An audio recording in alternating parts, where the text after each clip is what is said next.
அடகு வைத்த நகையை மீட்டதும் இந்த தப்பை மட்டும் செய்யாதீர்கள். பொதுவாகவே நாம் நகையை அணிவதற்கு வாங்கியிருந்தாலும் அதை அணிந்ததை விட அதிகம் அடகு கடையில்தான் வைத்திருப்போம். பெரும்பாலும் இருக்கும் குடும்பத்தில் நகை என்பது நம்முடைய ஏதோ ஒரு தேவைக்காக அடகில்தான் அதிகம் இருக்கும், நம் வீட்டில் இருப்பதை தாண்டி. அப்படிப்பட்ட நகைகளை நாம் அடகு வைத்த பின் திருப்பும் போது இந்த தவறுகளை மட்டும் செய்து விட்டார்கள். பெரும்பாலும் நம் வீடு சூழ்நிலையால் நான் அடங்கு வைத்து விடுவோம்.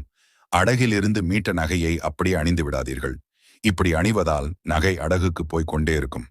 அடகு வைத்த நகையை திரும்பியவுடன் அதை நன்றாக சுத்தம் செய்ய வேண்டும். பூஜை அறையில் இருக்கும் மஞ்சள் பொடியை தண்ணீரில் கரைத்து அந்த தண்ணீரில் அந்த நகையை போட்டு வைக்க வேண்டும். இதை அன்று ஒரு நாள் முழுவதும் பூஜை அறையில் தான் வைக்க வேண்டும். மறுநாள் கோவிலுக்கு சென்று இறைவனின் காலடியில் வைத்து, இனி என் நகை எதுவும் அடகுக்கு போகாமல் நீதான் பாதுகாக்க வேண்டும் என்று சொல்லிவிட்டு அதை அணிந்து கொள்ளுங்கள். அமாவாசை, பௌர்ணமி, பாட்டிமுகம் போன்ற நாட்களில் நகை திருப்பாதீர்கள். அதேபோல் செவ்வாய், வெள்ளி, சனிக்கிழமைகளிலும் நகையை மீட்கக்கூடாது.